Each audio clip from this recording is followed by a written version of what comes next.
ओम परमात्मने नमः। पूर्व श्लोक में भगवान ने बताया कि यह स्वयं ही अपना मित्र है, स्वयं ही अपना शत्रु है। अतः स्वयं अपना मित्र और शत्रु कैसे है, इसका उत्तर आगे के श्लोक में देते हैं। अर्थात पूर्व श्लोक के उत्तरार्ध की व्याख्या आगे के श्लोक में करते हैं। तो बंधुरात्मना त्मन स्तयस्य येनात्मयि वात्मना जितः अनात्मनस्तु शत्रुत्वे वर्तेतात्मैव शत्रुवत्।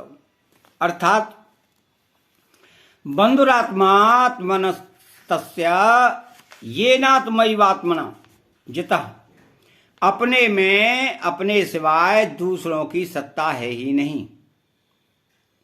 अतः जिसने अपने में अपने सिवाय दूसरे शरीर, इंद्रियां, मन, बुद्धि आदि की किंचित मात्र भी आवश्यकता नहीं है रखी है, अर्थात असत पदार्थों के आश्रय का सर्वदा त्याग करके जो अपने सम स्वरूप में स्थित हो गया है, उसने अपने आप को जीत लिया है। वह अपने आप में स्थित हो गया।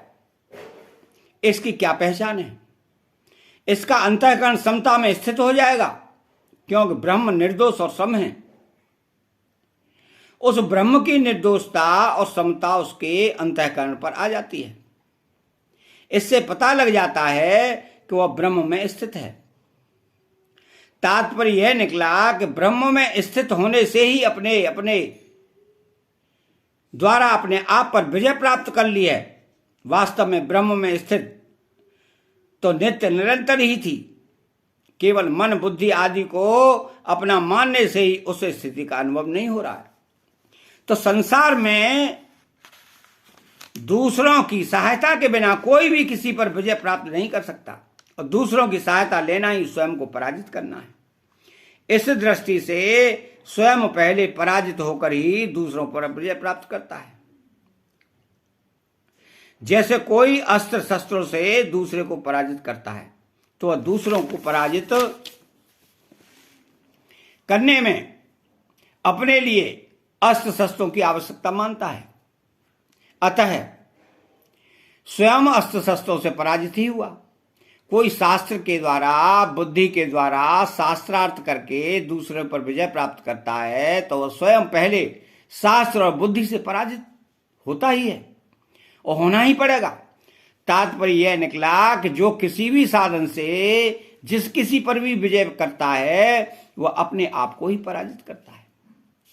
स्वयं पराजित हुए बिना दूसरों पर कभी कोई विजय कर ही नहीं सकता, यह नियम है।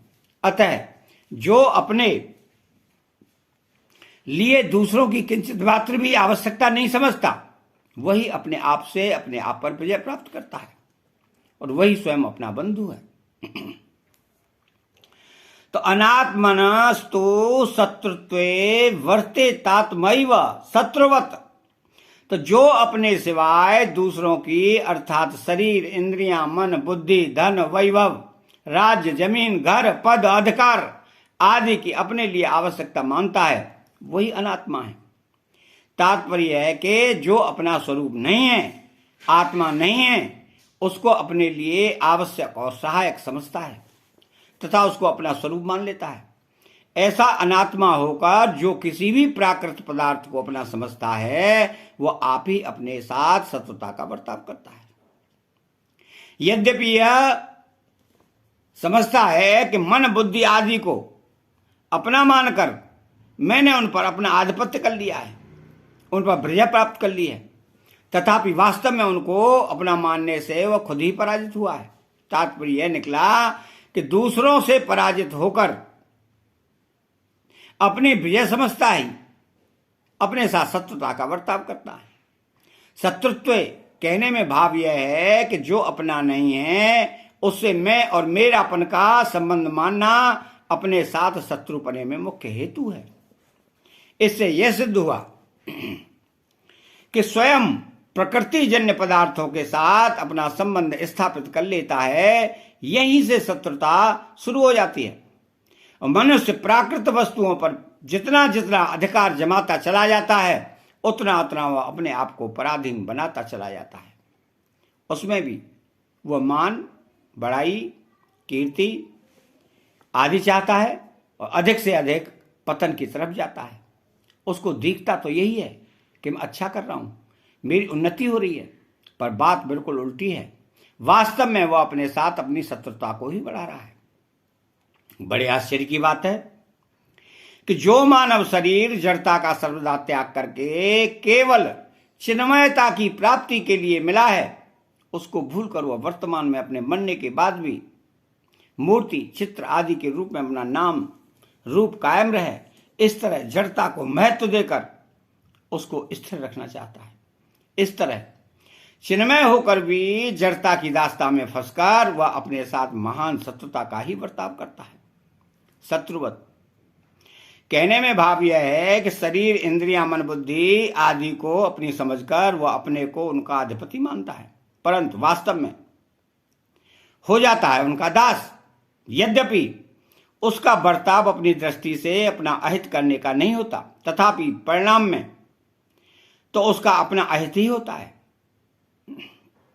इसलिए भगवान ने कहा है कि उसका बर्ताव अपने साथ शत्रुवत अर्थात शत्रुता की तरह होता है। तात्पर्य यह हुआ कि कोई भी मनुष्य अपनी दृष्टि से अपने साथ शत्रुता का बर्ताव नहीं करता, परंतु असत वस्तु का आश्रय लेकर मनुष्य अपने हित की दृष्टि से भी जो कुछ बर्ताव करता है वह वास्तव में अपने साथ शत्रु की तरह ही होता है। क्यों?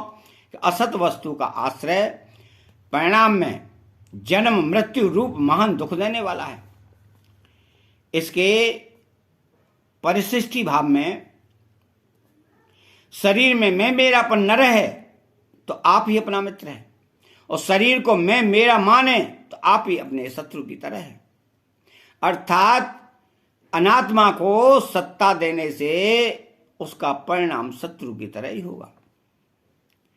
तो शत्रुवत, तो जो नुकसान शत्रु करता है वही नुकसान वह खुद अपना करता है। वास्तव में भोगी मनुष्य अपना जितना नुकसान करता है उतना शत्रु भी नहीं कर सकता।